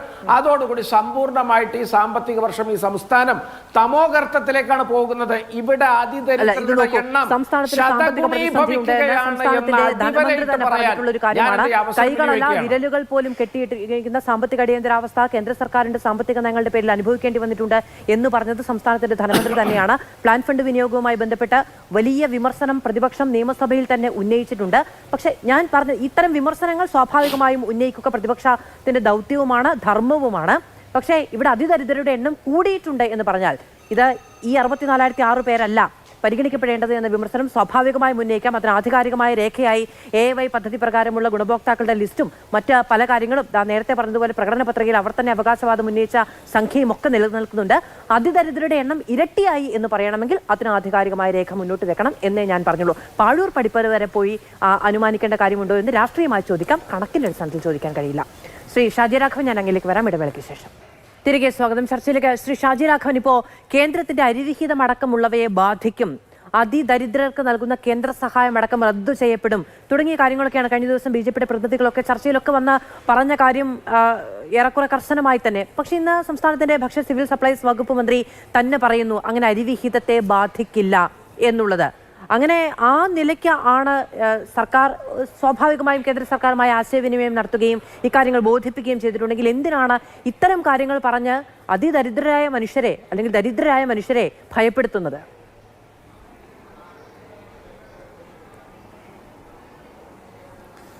ഞാൻ അതിലേക്ക് വരാൻ മാധു. നമ്മുടെ ഈ ചർച്ചയിൽ ഇടതുപക്ഷത്തിൻ്റെ പ്രതിനിധി പറഞ്ഞു തുടങ്ങിയത് തന്നെ എനിക്ക് ഇതിൻ്റെ എക്കോ വരുന്നുണ്ട്. അത് പരിഹരിക്കാം, പരിഹരിക്കണേ, അങ്ങ് പറയൂ. ഓക്കെ. അപ്പോൾ ഇവിടെ ഇടതുപക്ഷത്തിൻ്റെ പ്രതിനിധി പറഞ്ഞു തുടങ്ങിയത് തന്നെ ഈ ഗവൺമെൻറ് അധികാരത്തിൽ വരുന്നതിന് മുമ്പ് അവർ ഈ രാജ്യത്തെ ജനങ്ങളോട് പറഞ്ഞിരുന്നു, ഞങ്ങൾ ഈ സംസ്ഥാനത്തെ ഏതാണ്ട് പൂർണ്ണമായിട്ടും അതിദാരിദ്ര്യമുക്ത സംസ്ഥാനമാക്കി മാറ്റും. ബഹുമാന്യനായ പ്രകാശിനോട് എനിക്ക് പറയാനുള്ളത്, ഇത് നമ്മുടെ കേരളത്തിലെ മാത്രം ഒരു പ്രസ്താവനയോ കേരളത്തിലെ രാഷ്ട്രീയ പാർട്ടികളും ഒരു ഗവൺമെൻറ്റുകളും മാത്രം എടുത്തിട്ടുള്ള നിലപാടല്ല. ലോകം മുഴുവനും പ്രത്യേകിച്ച് നമ്മുടെ രാജ്യത്തും എല്ലാ സംസ്ഥാനങ്ങളിലും ഇതിനു വേണ്ടിയിട്ടുള്ള വലിയ പരിശ്രമം കുറേ കാലമായിട്ട് നടക്കുന്നുണ്ട്. ഏതാണ്ട് ഉത്തർപ്രദേശത്തിൽ മാത്രം ഏതാണ്ട് 6 കോടിയോളം പേരാണ് കഴിഞ്ഞ 10 വർഷത്തിനുള്ളിൽ ഈ പറയുന്ന അതിദാരിദ്ര്യ രേഖയിൽ നിന്ന് അല്ലെങ്കിൽ അതിദാരിദ്ര്യ മുക്തമായിട്ട് മാറിയിട്ടുള്ളത്. നമ്മൾ മനസ്സിലാക്കണം, ഏതാണ്ട് കേരളത്തിൻ്റെ മുഴുവൻ ജനസംഖ്യയുടെ ഇരട്ടിയോളം വരും. അപ്പോൾ ഈ കാര്യത്തിൽ ഫാസ്റ്റ് ട്രാക്കിൽ ഓടുന്ന നിരവധി സംസ്ഥാനങ്ങൾ നമ്മുടെ രാജ്യത്തുണ്ട്, അങ്ങനെയുള്ള സംസ്ഥാനങ്ങളുണ്ട്. നമുക്കിവിടെ പറ്റിയത് എന്താണെന്നറിയോ, വരാൻ പോകുന്ന 2 തെരഞ്ഞെടുപ്പിന് മുമ്പിൽ നമ്മുടെ ബാലവാടിയിലല്ല പ്രൈമറി സ്കൂളിലൊക്കെ പഠിക്കുന്ന കുട്ടികൾ ഞാൻ ഫസ്റ്റ് അടിച്ച് എന്ന് പറയാൻ വേണ്ടിയിട്ടുള്ളൊരു ആഗ്രഹമുണ്ടല്ലോ. ഇതിന് വളരെ കൃത്യമായിട്ട് ഇവിടെ വേൾഡ് ബാങ്കിന്റെ ആധികാരികമായ കണക്കനുസരിച്ച് 6 കോടിയോളം പേർ 6 കോടി എന്ന് പാശ്ചാത്യ കണക്കുകൾ GDP അടക്കം വിശ്വാസമില്ലല്ലോ. ഞാൻ സൂചിപ്പിച്ചത് എൻ്റെ കയ്യിലുള്ള കണക്ക് ലോകത്ത് മുഴുവൻ തന്നെ ഈ പദ്ധതികൾ മോണിറ്റർ ചെയ്യുന്നതിൻ്റെ ഭാഗമായി നിരവധി സംഘടനകളുടെ ഇൻവോൾവ്മെൻ്റ് ഉണ്ട്. അതിൽ വേൾഡ് ബാങ്കിൻ്റെ കണക്കനുസരിച്ച് കഴിഞ്ഞ 10 കൊല്ലം കൊണ്ട് 6 കോടി ജനങ്ങളാണ് ഉത്തർപ്രദേശിൽ വന്നിട്ടുണ്ടെങ്കിൽ കേരളത്തിൽ 10 വർഷം കൊണ്ട് 2,70,000 പേരാണ്. എൻ്റെ കയ്യിലുള്ള കൃത്യമായ കണക്കാണ് ഞാൻ സൂചിപ്പിച്ചത്. ഈ 2,70,000 ഒന്നും മോശം കണക്കാണ് ഞാൻ പറയുന്നത്. നമ്മൾ കേരളത്തിലെ എത്ര നേട്ടം ഉണ്ടാക്കിയാലും അല്ലത് പറഞ്ഞോളൂ, മാധു പറഞ്ഞോളൂ. നീതി ആയോഗിന്റെ കണക്ക് എന്റെ കൈവശമുള്ളത് 2021 കണക്ക് പ്രകാരം UPയിലെ പട്ടിണി നിലവാരം എന്ന് പറയുന്നത് 37.79%. നമുക്കത് 0.71 ആണ്. അപ്പോൾ നമ്മുടെ ജനസംഖ്യയുടെ ഇരട്ടിയിലധികം ഉള്ള ഈ ആളുകൾ പട്ടിണിയിൽ നിന്ന് കരകയറി എന്ന് പറഞ്ഞാൽ അവിടെയുള്ള 10-22 കോടി ജനങ്ങളിൽ 6 കോടി ജനങ്ങൾ അതിദരിദ്രരായിട്ടാണ് ഇക്കാലം അത്രയും ഡബിൾ എഞ്ചിനൊക്കെ ഉണ്ടായിട്ടും ജീവിച്ചത് എങ്കിൽ നമുക്ക് അവരോട് പരിതപിക്കാൻ മാത്രമേ സാധിക്കുകയുള്ളൂ. നമ്മുടെ ആകെ ജനസംഖ്യയുടെ ഇരട്ടിയിലധികം മനുഷ്യർ അവിടെ അതിദാരിദ്ര്യത്തിലാണ് ഇക്കാലം അത്രയും ജീവിച്ചത് എങ്കിൽ നമുക്ക് അവരോട് പരിതപിക്കുക മാത്രമേ വഴിയുള്ളൂ. ഈ 37% നിന്നാണ് ഈ കുറവ് വന്നത് എങ്കിൽ ഏറ്റവും പിന്നിലുള്ളവർക്കാണ് ഓടാൻ ദൂരം ബാക്കിയെന്ന് കണ്ടാൽ മതിയെന്ന് തോന്നുന്നു. അല്ല മധു, എനിക്ക് അതിനകത്തൊന്നും അഭിപ്രായ വ്യത്യാസം ഇല്ലല്ലോ എന്ന്. നിങ്ങളുടെ പറയുന്നതിൻ്റെ ഉദ്ദേശം എനിക്ക് മനസ്സിലാകുന്നുണ്ട്. ഈ ഇപ്പോൾ കേരളത്തിനെ നമുക്കറിയാം, ഏതെങ്കിലും ഒരു ഗവൺമെൻറ്റിൻ്റെ പ്രത്യേകത കൊണ്ടല്ല. കേരളം ഒരുപാട് കാര്യങ്ങൾ മുമ്പിലാണെന്ന് അതിൽ അഭിമാനിക്കുന്നവരായി കേരളത്തിലുള്ള മുഴുവൻ മലയാളികളും. ഇതൊന്നും അല്ല എന്ന് പറയുന്നില്ലല്ലോ. ഇവിടുത്തെ പ്രശ്നം ഇതല്ലല്ലോ. ഞാൻ പറഞ്ഞോ ഉത്തർപ്രദേശിലും ബീഹാറിലും ഒക്കെ ഇതാ സ്ഥിതി എന്നുള്ളത്. നമ്മുടെ രാജ്യത്ത് പല കാലങ്ങളായിട്ട് വിഷയങ്ങൾ ചർച്ച ചെയ്യുന്നുണ്ട്. കഴിഞ്ഞ 10-60 വർഷം കൂടുതൽ വേഗത്തിൽ ഓടുന്ന സംസ്ഥാനങ്ങളുണ്ട്. ആ വേഗത്തിൽ ഓടാനുള്ള കാരണമാണ് ഞാൻ പറഞ്ഞത്. അഭിമാനാർഹമായ നേട്ടത്തെ ഞാൻ താഴ്ത്തി കാണിക്കുന്നില്ലെന്നേ. ഞാൻ അഭിമാനാർഹമായ ഒരു നേട്ടത്തെയും താഴ്ത്തി കാണിക്കുന്നില്ല. ഞാൻ പറഞ്ഞ പ്രശ്നം, ഞാൻ യു.പിയിൽ ഇവിടെ ഞങ്ങൾ ഫസ്റ്റ് അടിച്ചതെന്ന് യു.പിയിലെ മുഖ്യമന്ത്രി പറഞ്ഞു. യു.പിയിൽ മുഴുവൻ ജനങ്ങളും അതിദാരിദ്ര്യത്തിൽ നിന്ന് മുക്തമായി എന്ന് യു.പിയിലോ ബീഹാറിലോ അല്ലെ വേറെ ഏതെങ്കിലും സംസ്ഥാനങ്ങളിൽ പറഞ്ഞു? അല്ലെങ്കിൽ ഞാൻ പറഞ്ഞോ അങ്ങനെ പറഞ്ഞത്? ഞാൻ പറഞ്ഞതൊരു കണക്കാണ്. ആ കണക്ക് കൃത്യമായ കണക്കാണ്. ആ കണക്കെന്ന് പറയുന്നത് കേരളത്തിലെ മുഴുവൻ ജനസംഖ്യയുടെ ഇരട്ടിയോളം വന്നിട്ടുണ്ട്. പക്ഷേ നമുക്കറിയാം അവിടുത്തെ മുഴുവൻ ജനസംഖ്യയുടെ വെച്ച് നോക്കുമ്പോൾ ആ എണ്ണം ചിലപ്പോൾ കുറവായിരിക്കാം. പക്ഷേ ഞാൻ പറയാൻ ആഗ്രഹിച്ചത് ഇതിനുള്ള പരിശ്രമം രാജ്യത്ത് മുഴുവൻ നടക്കുന്നുണ്ട്. അതൊരു കൃത്യമാണ്. നമ്മുടെ സംസ്ഥാനത്ത് നടന്നതിനെ നമ്മൾ അഭിമാനത്തോടു കൂടി തന്നെ കാണുന്നത്. കാരണം നമ്മുടെ സംസ്ഥാനത്ത് പോലും ഈ നേട്ടം ഉണ്ടാക്കുന്നത് കേരള സംസ്ഥാനത്തിൻ്റെ മാത്രം ഒരു റിസോഴ്സൊന്നും അല്ല. കേന്ദ്രവും അതാ ഞാൻ പറഞ്ഞത്, നമ്മുടെ ഒരു ക്രമത്തിൽ, ഭരണക്രമത്തിൽ, നമ്മുടെ ഫെഡറൽ സംവിധാനത്തിൽ കേന്ദ്രവും സംസ്ഥാനവും ഒക്കെ കൂടെ യോജിച്ച് ചെയ്യുന്ന രാജ്യം മുഴുവൻ നടത്തുന്ന വലിയൊരു പരിപാടിയാണ്. അതിന്റെ ഭാഗമായി കേരളത്തിന് കിട്ടിയിട്ടുള്ള വലിയ പദ്ധതി വിഹിതങ്ങളാണ് ഇത്തരത്തിലുള്ള നേട്ടത്തിന്റെ ഭാഗം. പക്ഷേ ഇവിടുത്തെ പ്രശ്നം അതല്ലല്ലോ. ഇവിടുത്തെ പ്രശ്നം എന്ന് പറയുന്നത് ഷാജി രാഘവൻ, അങ്ങനെ കേന്ദ്ര സഹായത്തോടു കൂടിയാണ് എങ്കിൽ യു.പിക്കും ബീഹാറിനും ഒന്നും ഈ കേന്ദ്ര സഹായം കിട്ടുന്നില്ലേ എന്നുള്ളൊരു ചോദ്യം മന്ത്രി എം.ബി. രാജേഷ് ചോദിക്കുന്നുണ്ടായിരുന്നു. നിങ്ങൾ ഡബിൾ എഞ്ചിൻ വെച്ച് ഭരിച്ച് അവിടെ നന്നാക്കാൻ ശ്രമിക്കുമ്പോൾ ഭരണമടക്കം കയ്യിലുള്ള സംസ്ഥാനങ്ങളിൽ സാധ്യമാകാതിരുന്നിട്ട് ഇവിടെ നിയമസഭയിൽ പോലും പ്രാതിനിധ്യമില്ലാത്ത ഒരു സംസ്ഥാനത്ത് നടന്ന നേട്ടത്തിന്റെ ക്രെഡിറ്റ് അവകാശപ്പെടുന്നത് കുറച്ച് കഷ്ടമല്ലേ? അല്ലല്ല, ഞാൻ ക്രെഡിറ്റ് അവകാശപ്പെടുകയല്ല. ഞാൻ പറഞ്ഞത് അതൊന്നും അല്ലല്ലോ. ഞാൻ ചോദിക്കുന്നത് രണ്ട് കണക്ക് ഇവർ പറഞ്ഞു. ഒരു കണക്ക് എപ്പോഴാണ് പറഞ്ഞത്? പ്രകടന പത്രിക പറഞ്ഞു ഞങ്ങൾ അതിദാരിദ്ര്യ മുക്തമാക്കും. കാരണം ഇവിടെ 4 ലക്ഷത്തോളം അതിദാരിദ്ര്യം അനുഭവിക്കുന്നവരുണ്ട്. പിന്നെ മഞ്ഞക്കാടുകാരുണ്ട് 6 ലക്ഷത്തോളം. ഇതെല്ലാം കഴിഞ്ഞ് 64,000 പേരുടെ കണക്കിലോട്ട് വരികയും അതിൻ്റെ മാനദണ്ഡം ആർക്കും അറിഞ്ഞുകൂടാ. ആ 64,000 ഞങ്ങൾ മുക്തമാക്കി എന്ന് പറഞ്ഞിട്ട് 1.5 കോടി പണം ഉപയോഗിച്ച് നടത്തിയ മാമാങ്കത്തെ പറ്റിയിട്ടാണ് ഞാൻ പറയുന്നത്. ബാക്കി കാര്യങ്ങളൊക്കെ നമുക്ക് ചർച്ച ചെയ്യാവുന്നേ. അതാരും ഇവിടെ അവകാശപ്പെട്ടിട്ടില്ല. അതിവിടെ ചർച്ച ചെയ്യാമല്ലോ. ഇവിടുത്തെ പ്രധാനപ്പെട്ട ചർച്ച എന്താ? ഈ വരാൻ പോകുന്ന 2 തെരഞ്ഞെടുപ്പിന് മുമ്പ് കാണിച്ച ഈ ഗിമ്മിങ്സ് ആണ് ഒരു ഗവൺമെൻറ്റിൻ്റെ. അതല്ലേ ഇവിടുത്തെ പ്രധാനപ്പെട്ട പ്രശ്നം എന്ന് പറയുന്നത്. 1.5 കോടി ഉറുപ്പിക മുടക്കി.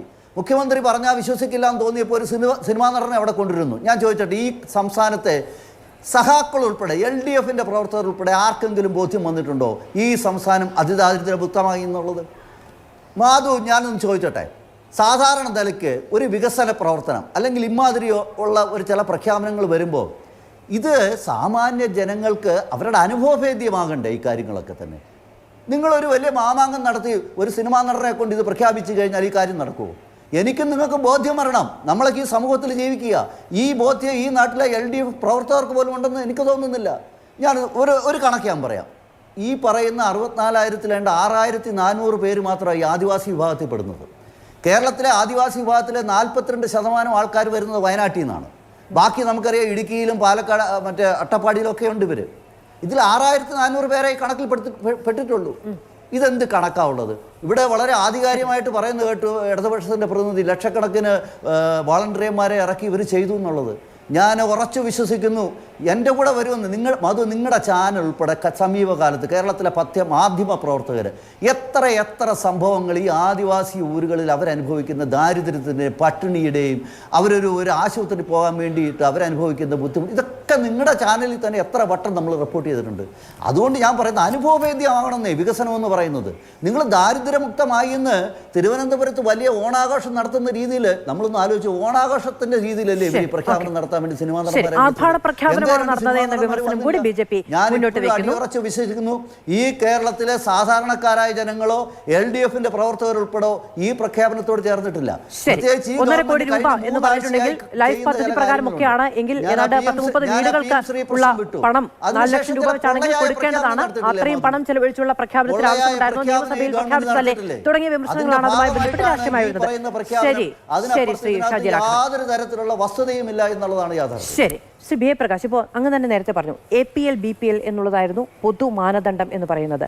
പക്ഷേ മൾട്ടി ഡയമെൻഷണൽ പോവർട്ടിയൊക്കെ ഇൻഡെക്സ് ഒക്കെ ഉള്ള സംസ്ഥാനമാണ്. അതുകൊണ്ട് തന്നെ നമ്മൾ പല കാറ്റഗറികളായിട്ട് ഇത് തിരിക്കുകയും ചെയ്യുന്നുണ്ട്.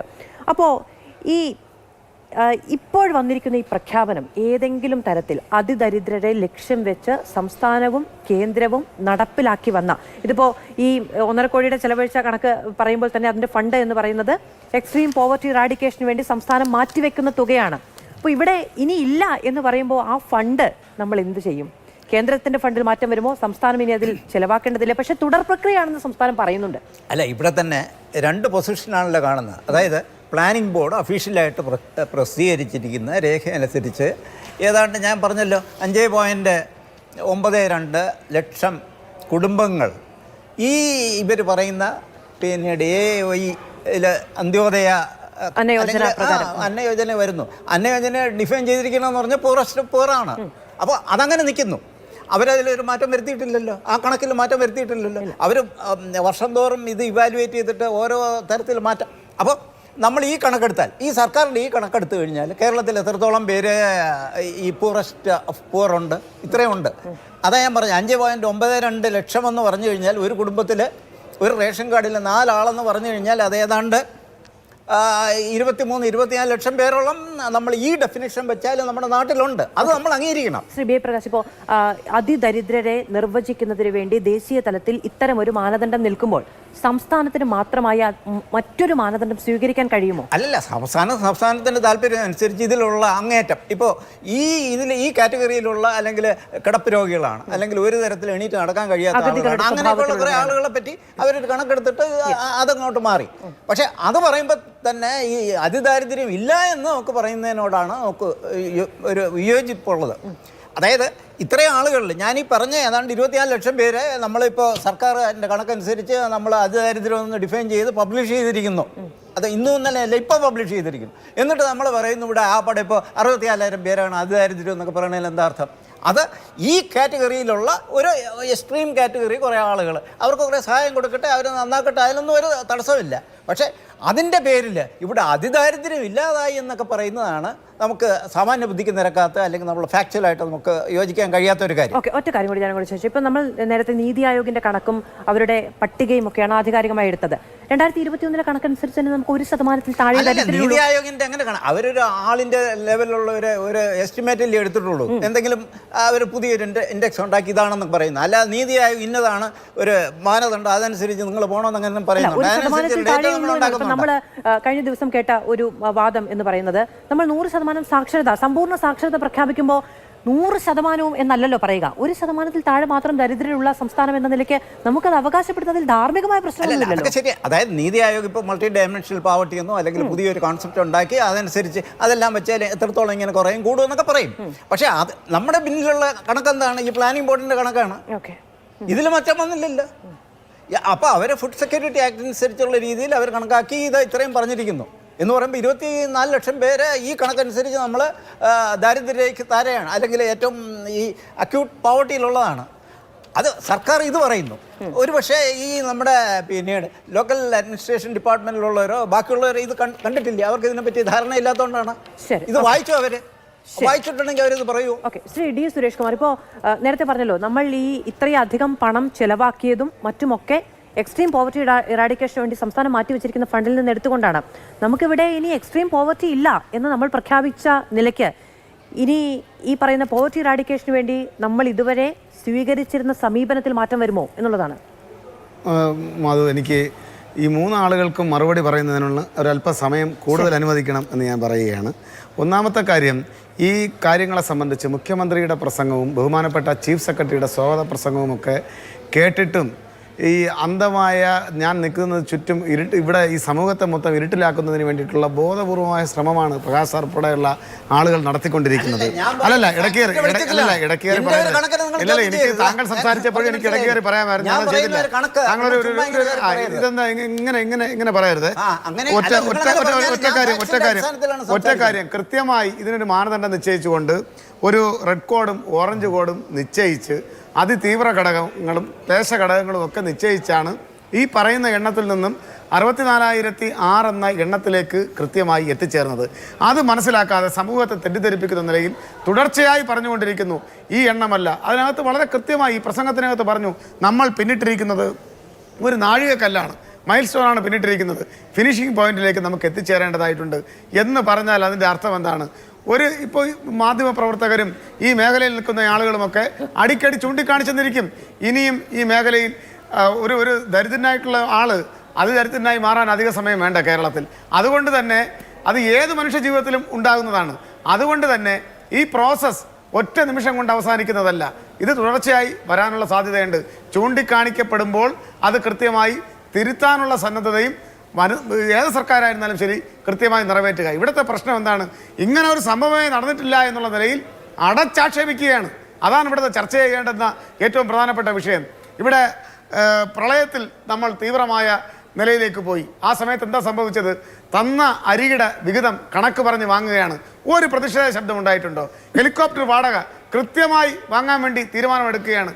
അങ്ങനെ നിൽക്കുന്നൊരു സംസ്ഥാനം കൃത്യമായി കിട്ടേണ്ടുന്ന വിഹിതം പോലും അതിനുവേണ്ടി സമരം ചെയ്യേണ്ടി വരുന്ന ഭരണസിരാ കേന്ദ്രത്തിൽ പോയി മുഖ്യമന്ത്രിക്കും മന്ത്രിമാർക്കും MLA-മാർക്കും സമരം ചെയ്യേണ്ടി വരുന്നൊരു സംസ്ഥാനം അതിജീവനത്തിന് വേണ്ടിയിട്ടുള്ള പോരാട്ടം നടത്തുമ്പോഴാണ് കൃത്യമായി ഈ കാര്യങ്ങളിൽ ഒരു നാഴികക്കല്ല് പിന്നിട്ട് മുന്നോട്ട് പോകുന്നത്. 64,006 അതിദരിദ്ര കുടുംബങ്ങളെ കണ്ടെത്തുന്നു, അവരെ ക്ലേശഘടകങ്ങളെ തരംതിരിക്കുന്നു, ആ ക്ലേശഘടകങ്ങൾ കൃത്യമായി അവരിലേക്ക് എത്തിക്കുന്നു, പൂർണ്ണമായും അവരെ അതിൽ നിന്ന് മോചിതരാക്കുന്നു. തുടർന്ന് ഇനിയുള്ളൊരു ദിവസം 1-2 കുടുംബങ്ങൾ കൂടെ ആ വഴിയിലേക്ക് പോയാൽ അവരെ അതിൽ നിന്ന് മടക്കിക്കൊണ്ടുവരിക. ഇതൊരു കണക്കെടുത്ത് വെച്ചിട്ട് പ്ലാനിംഗ് ബോർഡിന്റെ കണക്ക് ഇതാണ്, ഈ കണക്കുമായി സാമ്യപ്പെടുന്നില്ല എന്ന് പറഞ്ഞാൽ സംസ്ഥാനത്തിന്റെ കണക്കല്ലേ? അതെ, ആ പ്ലാനിംഗ് ബോർഡിന്റെ കണക്കിനെയാണ് റെഡ് കോഡും ഓറഞ്ച് കോഡും വെച്ച് തരംതിരിച്ച് കൃത്യമായിട്ടുള്ള വേർതിരിവുണ്ടാക്കിയെടുത്ത് അവരിലേക്ക് സർക്കാർ എത്തിയത് തദ്ദേശ സ്വയംഭരണ സ്ഥാപനങ്ങൾ വഴി. ആ തദ്ദേശ സ്വയംഭരണ സ്ഥാപനങ്ങൾ വഴി എത്തുമ്പോൾ കേരളത്തിൽ വരുന്ന 40% തദ്ദേശ സ്വയംഭരണ സ്ഥാപനങ്ങൾക്ക് നേതൃത്വം നൽകുന്നത് ഈ പ്രതിപക്ഷ നേതാവിൻ്റെ പാർട്ടിയിലുള്ളവരാണ്. അവരാണ് ഈ ഉദ്യമം ഏറ്റെടുത്തത്. അവരും കൂടെ ചേർന്ന ടീമാണ്. കേരളത്തിലെ തദ്ദേശ സ്വയംഭരണ സ്ഥാപനങ്ങളെ ഒറ്റ യൂണിറ്റായി കാണാൻ നമ്മൾ ശ്രമിക്കണം. അതിൽ 60% ലെഫ്റ്റ് ആണെങ്കിൽ 40% റൈറ്റ് ആണ്. ഈ രണ്ടാളുകളും കൂടെ ചേർന്നിട്ടാണ് ഇതിനെ ഈ അതിദരിദ്ര വിമുക്ത സംസ്ഥാനത്തിലേക്ക് കൈപിടിച്ചാനയിച്ചത്. അതിനെ പറഞ്ഞ് അടച്ചാക്ഷേപിക്കുകയാണ്. ഇത് തട്ടിപ്പ് കൊണ്ട് കൊട്ടാരം പണിയുകയാണ് എന്ന് പറഞ്ഞാൽ ഈ സംസ്ഥാനം നേടുന്ന നേട്ടങ്ങൾ ഒന്നുമേ നേട്ടങ്ങളല്ല. ഞാൻ ചോദിക്കട്ടെ, 957 ഗവൺമെൻറ് ഭൂപരിഷ്കരണ ബില്ല് നടപ്പിലാക്കുന്നു, വിദ്യാഭ്യാസ ബില്ല് നടപ്പിലാക്കുന്നു. വിദ്യാഭ്യാസ ബില്ലിലൂടെ ഈ സംസ്ഥാനത്ത് സ്കൂൾ പ്രായമെത്തിയ ഒരു കുഞ്ഞ് പോലും സ്കൂളിൽ പോകാത്ത ഒരു സാഹചര്യം ഉണ്ടാകരുത്.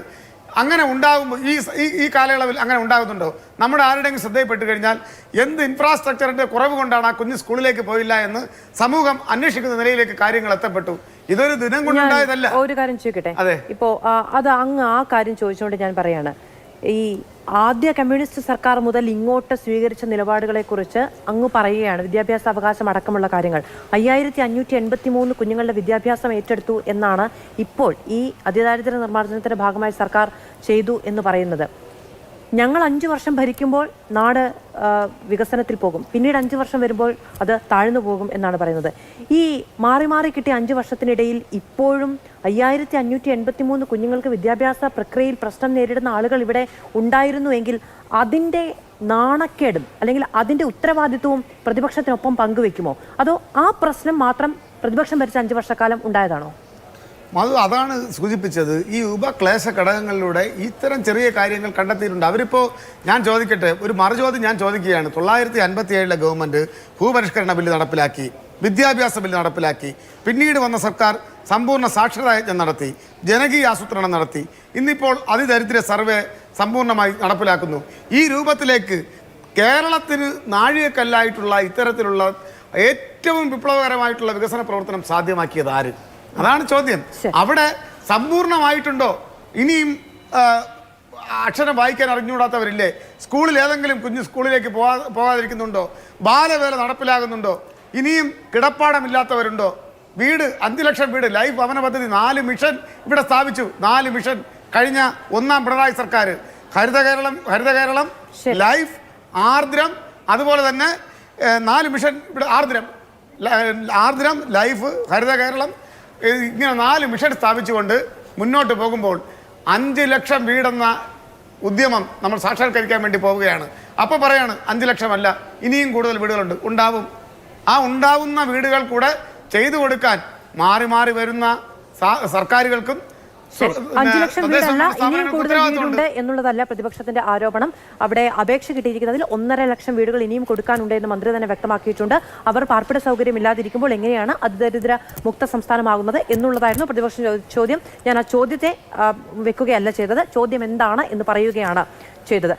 ശ്രീ നൗഷാദ്, ഞാൻ അങ്ങേലേക്ക് വരാം, ഇടവേള എടുത്ത് വരാം, അല്ലെങ്കിൽ പെട്ടെന്ന് പോകേണ്ടി വരും. തിരികെ സ്വാഗതം ചർച്ചയിലേക്ക്. ശ്രീ കെ പി നൗഷാദ്, ഇനിയിപ്പോൾ ഏതാണ്ട് ഒരു 1-2 മണിക്കൂർ മുമ്പ് മന്ത്രി എം ബി രാജേഷ് ഫേസ്ബുക്കിലിട്ട വിശദമായൊരു കുറിപ്പുണ്ട്. ആ കുറിപ്പിൽ ഏതാണ്ട് 10 പോയിന്റുകൾ ചൂണ്ടിക്കാണിച്ചുകൊണ്ട് പ്രതിപക്ഷം എങ്ങനെയാണ് ഈ കാര്യത്തിൽ നിന്ന് കഴിഞ്ഞ 4 വർഷം സംസ്ഥാനത്ത് നടന്ന ഈ പ്രയത്നത്തിന്റെ ഭാഗമല്ലാതെ വിട്ടുനിന്നത് എന്ന് ചോദിക്കുന്നു. പ്രതിപക്ഷം ഭരിക്കുന്ന തദ്ദേശ സ്ഥാപനങ്ങളെല്ലാം അതിദാരിദ്ര്യമുക്ത പ്രഖ്യാപനം നടത്തിയത് ശുദ്ധ തട്ടിപ്പിന്റെ ഗണത്തിൽ വരുമോ എന്ന് പ്രതിപക്ഷ നേതാവ് പറയണം എന്ന് ചോദ്യരൂപേണ ഉന്നയിക്കുന്നു. ഇത് ഓരോ തദ്ദേശ ഭരണസമിതിയും ഓരോ ഗ്രാമസഭകളും ഓരോ മെമ്പർമാരും നേതൃത്വം നൽകുന്ന വാർഡ് തല ജനകീയ സമിതികളിലൂടെ അതിനുശേഷം ഗ്രാമസഭകൾ വിളിച്ചുകൂട്ടി ഏറ്റവും അവസാനം തദ്ദേശ ഭരണസമിതിയും ഗ്രാമസഭ അംഗീകരിച്ച പട്ടികയ്ക്ക് അന്തിമാനുമതി നൽകിയ ശേഷം കാര്യം പോലും പ്രതിപക്ഷം അറിഞ്ഞിരുന്നില്ലേ? ഇതിനേക്കാൾ ജനകീയമായി എങ്ങനെയാണ് ജനകീയമായി ആളുകളെ അർഹരെ കണ്ടെത്തുന്നത് എന്ന് ചോദിക്കുന്നു മന്ത്രി എം ബി രാജേഷ്. ഇതൊന്നും ഇത്രയും കാലം അറിഞ്ഞിരുന്നില്ലേ പ്രതിപക്ഷം സ്വന്തം പഞ്ചായത്തുകളിൽ പോലും എന്ന് ചോദിക്കുന്നു. മധു, ഈ ഏട്ടിലെ പശു പുല്ല് തിന്നുമോ എന്ന് എം ബി രാജേഷിനെ വെല്ലുവിളിക്കാൻ ഞങ്ങൾ ആഗ്രഹിക്കുകയാണ്. കാരണം ഇവിടെ വളരെ സിമ്പിളായിട്ടുള്ളൊരു കണക്ക് ഞാൻ പറഞ്ഞുതരാം. 2011 സെൻസസ് പ്രകാരം 1.25 ലക്ഷത്തിനടുത്ത ആദിവാസി കുടുംബങ്ങളിൽ 4.25 ലക്ഷം ആദിവാസി പൗരന്മാരെ അതിദരിദ്രരായിട്ട് കണ്ടെത്തി നമ്മുടെ സമൂഹത്തിൻ്റെ മുമ്പിൽ ചോദ്യചിഹ്നമായിട്ടുണ്ടായിരുന്നു. ഈ കാലഘട്ടത്തിൽ ഇപ്പോൾ CPM-ന്റെ തുടർഭരണം കഴിഞ്ഞ് നിൽക്കുന്ന ഈ അവസരത്തിൽ അവിടെ സമ്പൂർണ്ണമായിട്ട് അതിദാരിദ്ര്യം തുടച്ചു നീക്കി എന്ന് അവകാശപ്പെടാൻ എം ബി രാജേഷിനും ഈ മന്ത്രിസഭയ്ക്കൊക്കെ കഴിയുന്നുണ്ടെങ്കിൽ അതിനെയൊക്കെ ആ കള്ളിയൊക്കെ വെളിവാകുന്ന അനാവൃതമാകുന്ന കാര്യങ്ങൾ അടുത്ത നാളുകളിലൊക്കെ പുറത്തു വരുമ്പോൾ അവർ മറുപടി പറഞ്ഞുകൊള്ളട്ടെ. പിന്നെ ഇവിടെ ചീഫ് സെക്രട്ടറിയും മുഖ്യമന്ത്രിയൊക്കെ പ്രസംഗിച്ചു കഴിഞ്ഞാൽ അതാണ് വേദവാക്യം, അത് കേട്ടാൽ മനസ്സിലായിക്കൂടെ എന്നൊക്കെ ചോദിക്കുന്ന അന്ധഭക്തുകളൊക്കെയാണ് ഇവിടെ CPM-നെ പ്രതിനിധീകരിച്ചുകൊണ്ട് ചർച്ചയിലൊക്കെ പങ്കെടുത്ത് ഇത് അവകാശപ്പെടുന്നത്. എന്തൊക്കെയാണ് ഇവർ പറയുന്നതെന്ന് നമുക്ക് മനസ്സിലാവുന്നില്ല. ഇവിടെ അതിദരിദ്രരുടെ എണ്ണം ശതഗുണീഭവിക്കുകയാണ് ചെയ്തത്. ഈ സംസ്ഥാന സർക്കാർ തന്നെ അതിദരിദ്രമാണ്. അവരൊന്ന് അതിദാരിദ്ര്യത്തിൽ നിന്നൊരു ദാരിദ്ര്യത്തിലേക്കൊരു ഒരു ചുവട് മുമ്പോട്ട് വെക്കുകയാണെങ്കിൽ ഈ സംസ്ഥാനത്തിൻ്റെ നിരവധിയായ പ്രശ്നങ്ങൾക്ക് പരിഹാരം കാണാൻ സാധിക്കും.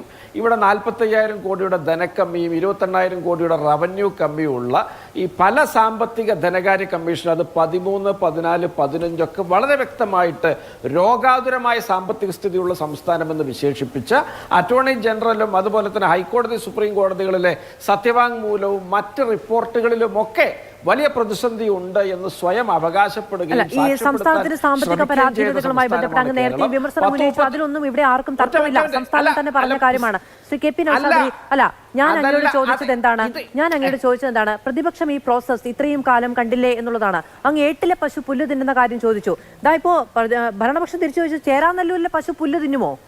അവിടുത്തെ പഞ്ചായത്തിനെ, ചേരാനല്ലൂർ പഞ്ചായത്തിനെ അതിദാരിദ്ര്യമുക്തമായി പ്രഖ്യാപിക്കാൻ മന്ത്രി എം ബി രാജേഷ് നേരിട്ട് ചെല്ലുമ്പോൾ, അവിടുത്തെ ജില്ലാ പഞ്ചായത്ത് പ്രസിഡന്റ് അടക്കം അതിൽ പങ്കെടുക്കുമ്പോൾ ഇത് അതിദാരിദ്ര്യമുക്ത പഞ്ചായത്തല്ല എന്ന വിമർശനം അന്ന് അവിടെ ഉന്നയിക്കാതിരുന്നത് എന്തുകൊണ്ടാണ് കോൺഗ്രസിന്റെ ഭരണസമിതി?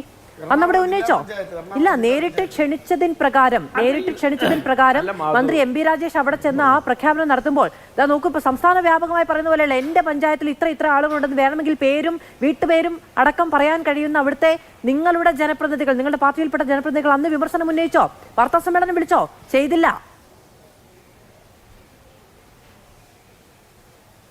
മാധു, ഈ ചേരാനെല്ലൂർ പഞ്ചായത്തിനെയോ അങ്ങനെ ഒരു പ്രദേശത്തെയോ വെച്ചാണ് ചർച്ച നടത്തുന്നതെങ്കിൽ നമുക്ക് അത് സംസാരിക്കാം. ഒരുപാട് അല്ല, ഈ പഞ്ചായത്തുകളെല്ലാം ചേർന്നാണ് സംസ്ഥാനം. ഓരോ പഞ്ചായത്തിലുമായ എഫോർട്ട് എടുത്തിട്ടുണ്ട്. എനിക്ക് ചിരി വരികയാണ്. ഇങ്ങനെ ഒരു പഞ്ചായത്തും ചേർന്നിട്ടുള്ള മാധു, ഇതൊക്കെ വളരെ ഒരു പഞ്ചായത്തെ കോൺഗ്രസ് ഭരിക്കുന്നുള്ളൂ സംസ്ഥാനത്ത്. ഒരു പഞ്ചായത്തെ കോൺഗ്രസ് ഭരിക്കുന്നുള്ളൂ. പ്രതിപക്ഷ നേതാവിന്റെ നാട്ടിലായതുകൊണ്ടാണ് ചേരാനെല്ലൂർ പഞ്ചായത്ത് എന്ന പരാമർശം മന്ത്രി അടക്കം പറയുന്നത്. സംസ്ഥാനത്ത് കോൺഗ്രസ് ഭരിക്കുന്ന പഞ്ചായത്തുകളിൽ എല്ലാം എന്തിന് കോൺഗ്രസിന്റെ MLA-മാരുള്ള ഇടങ്ങളിലെല്ലാം ഈ പറയുന്ന പ്രഖ്യാപനങ്ങളൊക്കെ നടന്നിട്ടുണ്ടല്ലോ. അന്നൊന്നും ഈ പറയുന്ന വിമർശനങ്ങൾ ഉണ്ടായിട്ടില്ലേ? എന്തിന് പ്രതിപക്ഷ നേതാവിന് എറണാകുളം ജില്ലയുമായി ബന്ധപ്പെട്ട കണക്കുകൾ നേരത്തെ ചൂണ്ടിക്കാണിക്കാമായിരുന്നല്ലോ. ഒരു ചോദ്യമായോ ഒരു ശ്രദ്ധ ക്ഷണിക്കലായോ നിയമസഭയിൽ ഇതുവരെ ഈ കാര്യം ചൂണ്ടിക്കാണിച്ചിട്ടില്ല എന്ന് ആധികാരികമായി പറയുകയാണ് മന്ത്രി. ഇതുവരെ ഇല്ലാത്ത വിമർശനം, ഞെട്ടി എണീറ്റ് അയ്യോ ഇതെല്ലാം പൊട്ടത്തെറ്റ് എന്ന് പറയുന്ന കണക്ക് എവിടെയെന്ന് ചോദിച്ചത് ഞാനല്ല, മന്ത്രിയാണ്. ഇനി മാധുവിൻ്റെത് കഴിഞ്ഞെങ്കിൽ സദയം എനിക്കൊന്ന് പറയാനൊരു അവസരം തരണം. ഞാൻ പറഞ്ഞു തുടങ്ങുമ്പോൾ വീണ്ടും മാധു ഇങ്ങനെ സുദീർഘമായിട്ട് ഉപന്യസിക്കാൻ വരരുത്. ഞാനൊന്ന് പറയട്ടെ, അതിനുള്ളൊരു സഹിഷ്ണുതയൊക്കെ കാണിക്ക്. ഇവിടെ പല പഞ്ചായത്തുകളും കേരളത്തിൽ വളരെ മെച്ചപ്പെട്ട പ്രവർത്തനം നടത്തി മുന്നോട്ട് പോകുന്നുണ്ട്. പല നേട്ടങ്ങളും അവരുണ്ടാക്കിയിട്ടുണ്ട്. അത് കേരളത്തിൻ്റെ പൊതുവായ നേട്ടമായിട്ട് സാമാന്യവൽക്കരിക്കുന്നത് ശരിയല്ല. പിന്നെ ഞാൻ ഈ നിരന്തരം സാമ്പത്തിക രംഗത്തെ കേരളത്തിൻ്റെ പാപ്പരത്വവും ശൂന്യതയും പരാധീനതയും ഒക്കെ പറയുന്നത് എന്താണെന്ന് വെച്ചാൽ, ഈ സാമ്പത്തികം ചെലവഴിക്കപ്പെടുമ്പോഴാണ്, അത് ഉദ്ദിഷ്ട കേന്ദ്രങ്ങളിൽ എത്തുമ്പോഴാണ് പലരും പിന്നോക്കാവസ്ഥയിൽ നിന്ന് മുന്നോക്കം നടക്കാൻ തുടങ്ങുന്നത്. ഇത്തരത്തിൽ ഒരു രംഗത്തും ഒരു വിനിയോഗവും ഇല്ലാത്ത ഒരു സംസ്ഥാനം ദരിദ്രരെ അതിദാരിദ്ര്യത്തിലേക്ക് തള്ളിവിടുക എന്നല്ലാതെ അവിടെ ഒരു റിവേഴ്സ് ആക്ഷൻ സംഭവിക്കുന്ന പ്രശ്നമില്ല. പിന്നെ ത്രിതല സ്ഥാപനങ്ങൾക്ക് നിങ്ങൾ സർക്കുലർ ഇറക്കിയും ജിയോകൾ നൽകിയും പല വിവരങ്ങൾ ശേഖരിക്കുകയും വിനിമയങ്ങൾ നടത്തുകയൊക്കെ ചെയ്യുമ്പോൾ രാഷ്ട്രീയത്തിന് അതീതമായിട്ട് സർക്കാർ പരിപാടികളിൽ എല്ലാവരും ഭാഗമാക്കാകും. അതിൻ്റെ ഭാഗമായിട്ട് അവിടെയൊന്നും പ്രകടമായ ഒരു മാറ്റവും ഇതുവരെ സംഭവിച്ചിട്ടില്ല. ഇതൊക്കെ കടലാസ് പണികളും മിനുക്ക് പണികളും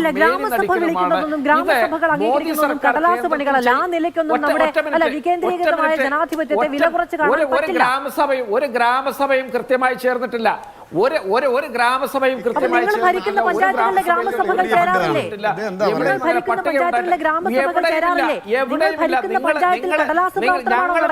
പഞ്ചായത്തിൽ പലതും ചേരാറുണ്ട്.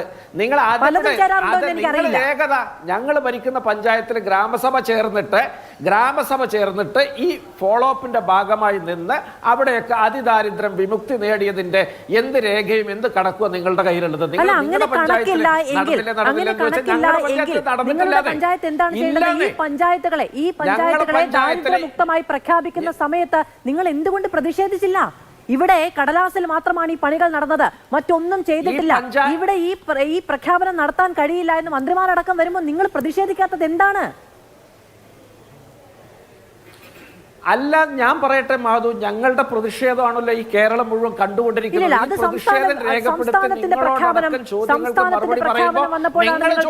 എന്താ പ്രതിഷേധിക്കാത്തത്?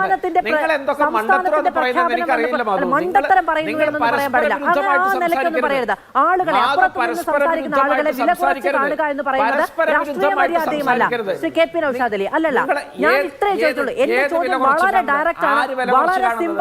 നിങ്ങൾ ഭരിക്കുന്ന പഞ്ചായത്തുകളെ ദാരിദ്ര്യമുക്തമായി പ്രഖ്യാപിക്കുന്ന സമയത്ത് ഞങ്ങളുടെ പഞ്ചായത്തിൽ അങ്ങനെയുള്ള പഠനം നടന്നില്ല. ഞങ്ങളുടെ പഞ്ചായത്തിൽ വാർഡ് തലത്തിൽ, ഗ്രാമസഭകളിൽ, പഞ്ചായത്ത് തലത്തിൽ ഇത്തരം പ്രവർത്തനങ്ങൾ നടന്നില്ല. ഇവിടെ നിന്ന് ആളുകളെ കണ്ടെത്തിയില്ല.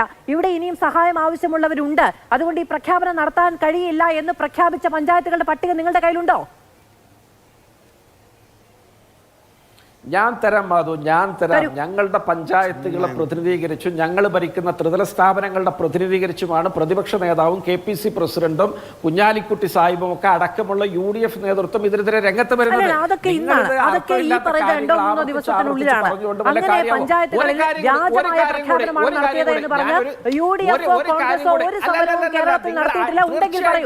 ഒരു ഗ്രാമസഭയെ നടന്നിട്ടില്ല.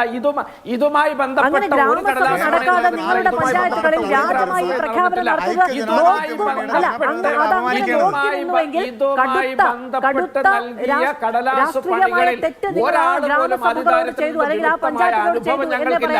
ഇല്ല, അങ്ങനെ ഇല്ല, അങ്ങനെ പറയാൻ കഴിയുള്ളൂ.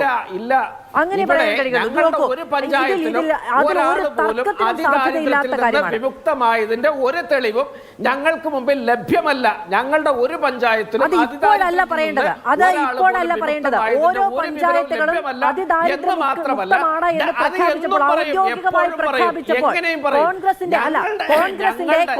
ഭരണസമിതി വാർത്താ സമ്മേളനം വിളിച്ചോ, പ്രതിഷേധിച്ചോ, തദ്ദേശ ഭരണ വകുപ്പിന്റെ ഓഫീസുകളിലേക്ക് പ്രതിഷേധിച്ചോ, നിങ്ങളിതൊക്കെ ചെയ്യാറുണ്ടല്ലോ.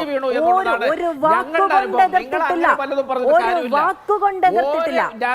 ഞങ്ങളുടെ ഒരു പഞ്ചായത്തിലും ഒരാളും അതിദാരിദ്ര്യത്തിൽ നിന്ന് മോചിതരായ ഒരനുഭവം ഞങ്ങൾക്കില്ല. മാത്രമല്ല, അനുഭവമുണ്ടോ ഇല്ലയോ ഞാൻ ചോദിച്ചില്ല ശ്രീ കെ പി നൗഷാദ്. അല്ല, നിങ്ങളുടെ പഞ്ചായത്തുകൾ അതിദാരിദ്ര്യമുക്തമാണ് എന്ന് നിങ്ങൾക്ക് ബോധ്യമുണ്ട് എന്ന് ഞാൻ പറഞ്ഞിട്ടില്ല. ഞാൻ പറഞ്ഞത് അതിദാരിദ്ര്യമുക്തമാണെന്ന് പ്രഖ്യാപനം ഉണ്ടായപ്പോൾ നിങ്ങൾ പ്രതിഷേധിച്ചില്ല എന്നുള്ളതാണ്. ഇവിടെ പുതിയ കാലഘട്ടത്തില് എന്റെ സമയം പൂർണ്ണമായും പൂർത്തിയാവുകയാണ്. വളരെയധികം നന്ദി എല്ലാ പാനലിസ്റ്റുകൾക്കും പ്രേക്ഷകർക്കും. ഈ കാര്യത്തിൽ കോൺഗ്രസിനെതിരെയും UDF-നെതിരെയും ഭരണപക്ഷം ചോദിക്കുന്ന ഒരേ ഒരു ചോദ്യമാണ്. 2 മണിക്കൂർ മുമ്പ് തദ്ദേശ വകുപ്പ് മന്ത്രി ഫേസ്ബുക്കിലിട്ട പോസ്റ്റിൽ വ്യക്തമായി പറയുന്നത് പോലെ ഒരേ ഒരു കാര്യമാണ്. എന്തുകൊണ്ട് സ്വന്തം പഞ്ചായത്തുകൾ അതിദാരിദ്ര്യമുക്തമാണ് എന്ന് പ്രഖ്യാപിച്ചപ്പോൾ ആ പ്രതിഷേധമുണ്ടായില്ല എന്നുള്ളതൊരു ചോദ്യമാണ്. അതേസമയം തന്നെ സംസ്ഥാനം അതിദാരിദ്ര്യമുക്തമാണ് എന്ന പ്രഖ്യാപനം നടത്താൻ ആവശ്യമായ തലത്തിൽ 4.5 ലക്ഷം ആളുകൾ അതിദരിദ്രരാണ് എന്ന് പ്രകടന പത്രികയിൽ പറഞ്ഞതിന് ശേഷം 64,006 എന്ന കണക്കിലേക്ക് വന്നത് എങ്ങനെയാണ് എന്നുള്ള ചോദ്യമടക്കം തിരിച്ചും ചോദിക്കുന്നുണ്ട്. ഈ കാര്യങ്ങളാണ് കഴിഞ്ഞ 3 ദിവസമായും തുടർച്ചയിൽ നമ്മൾ സൂപ്പർ പ്രൈം ടൈമിൽ വിഷയമായി എടുക്കുകയും ചർച്ച ചെയ്യുകയും ചെയ്തത്. തുടർ പ്രക്രിയയാണെന്ന് സംസ്ഥാനം പ്രഖ്യാപിക്കുന്ന ഇടത്താണ് വളരെ പോസിറ്റീവായ കാര്യങ്ങൾ നടക്കട്ടെ എന്ന് പറയാനുള്ളത്. വളരെയധികം നന്ദി പാനലിസ്റ്റുകൾക്കും പ്രേക്ഷകർക്കും.